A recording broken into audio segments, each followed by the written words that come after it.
One of the keys is remember where you came from, keep that shit in the front of your mind, and when shit goes bad and it goes sideways, a lot of shit does, you're getting booed out of the fucking building, or you're coming through this injury, or people are writing you off, oh, you guys ain't gonna fucking make it, you know, any of that shit. You gotta keep it in here. And it really has to, it should drive you.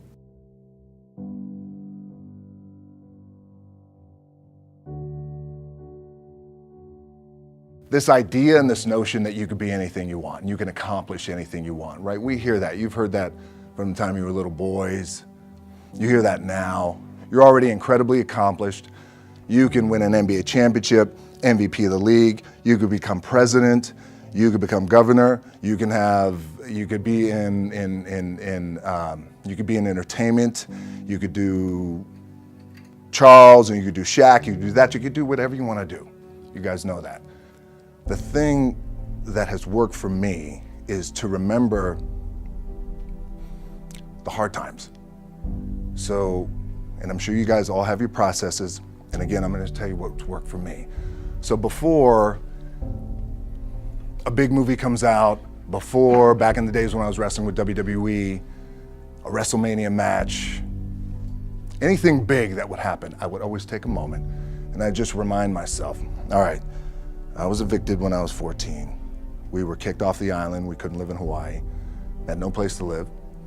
A lot of shit happened. Then when I moved to Nashville, I was arrested multiple times by the time I was 16 years old. Like, I remember that. If I were playing on this team, which my skills are, what's that term? Oh, the shits. So I'll never play. But before I lace up, before I get on the court, before I play in these big games, before I go to the Staples Center, where history is there, those are historic walls there at the Staples Center. I would remember that, and it allows me then to be present in the moment and understand, holy shit, the stuff I have around me right now, this is the shit that I dreamed of when I was a kid. I am here. I played for University of Miami, played for great teams. Warren Sapp, Ray Lewis, they were my teammates. They were balling. Warren Sapp was playing tight end that time. I was starting defensive tackle. Yeah. They moved him over to D-line. And he looked at me, he's like, yo, dude, I'm gonna take your spot. And I said, you ain't taking my fucking spot. He said, I'm gonna take your spot. I said, no, you ain't. We battled, and he took my spot. Now, you can imagine how that fucked with me, because there goes my opportunity. He went in, switched to defensive tackle, lit the world on fire. Well, what that did, it crushed me, it crushed my dreams. I had a piss poor senior year, zero production, no NFL, no combine invite, nothing. Finally went to the CFL, Calgary Stampeders, making $250 a week Canadian. Now, I had to send that shit home to my wife at that time. Had no money. So I remember that. When I got cut from Canada, I had $7 in my pocket. And I always tell that story. So now my production company is $7, advertising agency is $7, everything is $7. So I always remember that.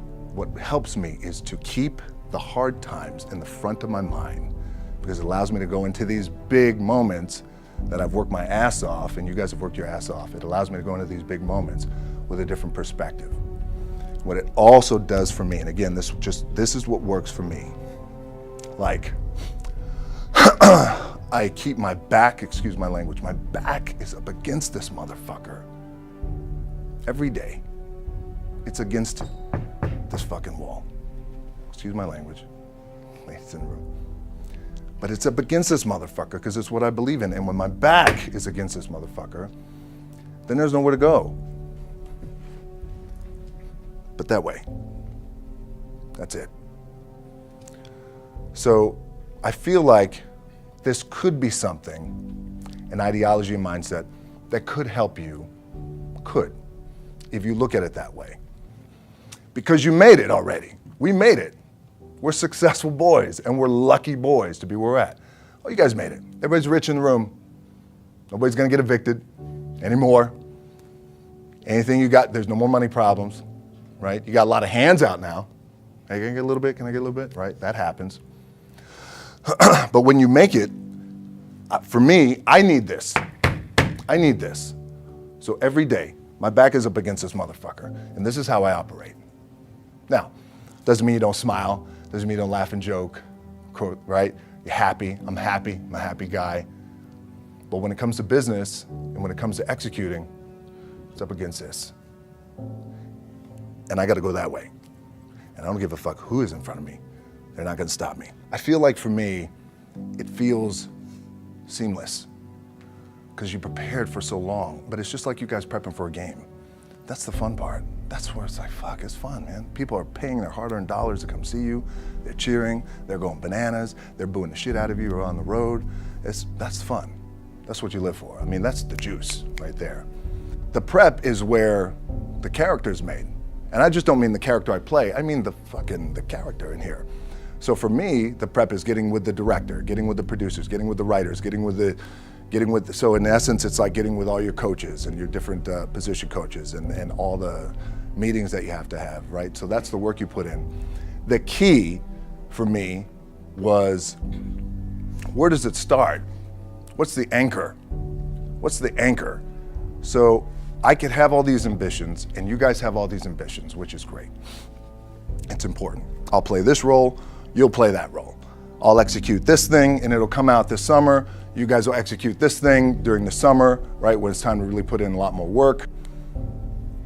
But the key with me is just always finding what the anchor is. And the fucking anchor is getting up at 4 o'clock in the morning every day before anybody else and grounding my thought process is in the no one will outwork me.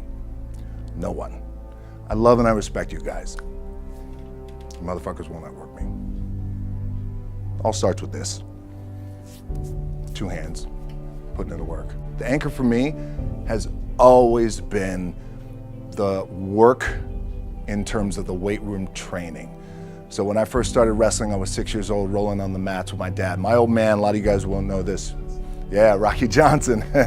My old man was Rocky Johnson. He was the first black WWF at that time. First black WWE tag team champions with Tony Atlas back in 1983. My uncles were the Wild Samoans. I come from a long line of pro wrestlers.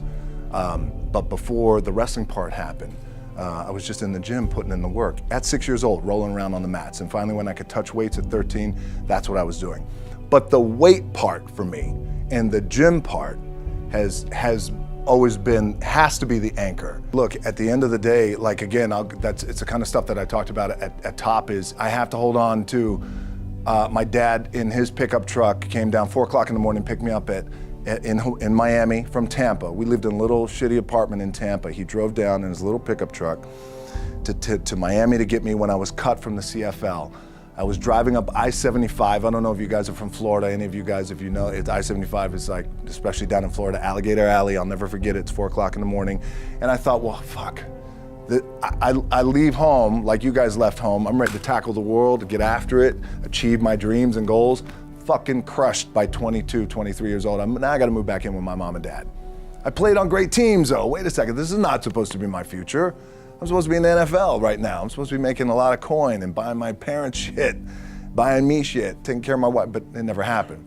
So I pulled out my wallet, I thought, well, let me see how much money I have. I opened it up, I had a 5, a 1, and change.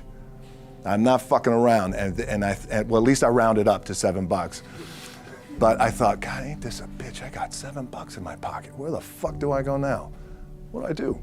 I can't go back to CFL, because the point comes where you hear that voice, the big run's over. Like, you're done, right? So I heard that voice. So as Coach was saying, man, I hold on to that shit, I'm telling you. My back is up against this motherfucker. We laugh, we joke, we have a good time. Press is always fun to do. Sometimes you gotta make it fun, that's another thing. You gotta do your best to make press fun if you can, but my back is still up against this motherfucker. I do not forget it. What this also helps me do, and again, it works for me, is at some point, you gotta be fucking tired of not being number one.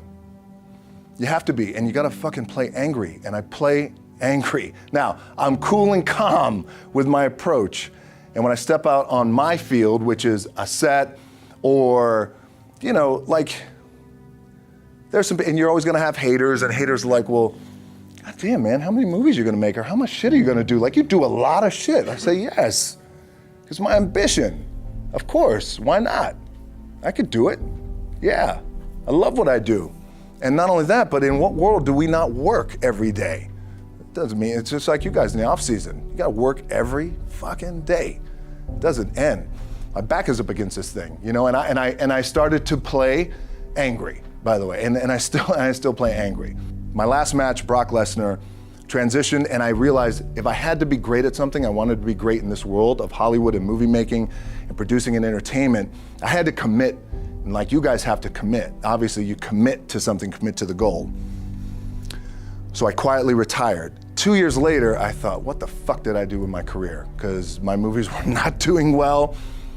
I was written off. I was like, it was around 2006, 2007. I was like, God damn. I left, I pulled a Jim Brown.